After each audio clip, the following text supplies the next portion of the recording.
रोज विचार करतोय, रोज जाईल व्हिडिओ बनवायला ऑफिसमध्ये, परंतु पाऊसच काही कमी व्हायना. 21ला आलेलो, 21, 22, 23पासून सुरू आहे पाऊस, कंटिन्यू पाऊस सुरू आहे. कुठं जायला बघतोय, जमतच नाही जायला. आणि मी ना एवढं बोर झालो ना घरात बसून बसून, जवळपास 10-12 दिवस झाले मला आता घरामध्ये बसून. एवढं बोर वाटतंय घरात. आणि जायचं आहे, 2-3दा प्रयत्न केला बाहेर जायचा, थोडं भिजलो, लगेच आजारी पडलो.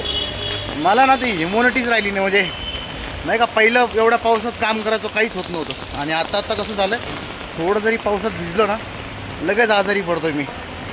फक्त आता वरच्या रूममध्ये जातो आहे, खाली येतो आहे, खालनावरती जातो आहे, बस. काही काम नाही आहे माझ्याकडं. बाकी वेळ मिळाला तर मग जेवण वगैरे बनवून ठेवतो आहे.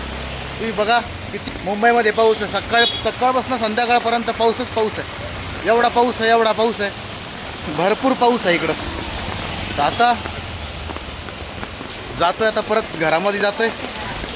आवाज येतो का नाही काय माहिती तुम्हाला काही.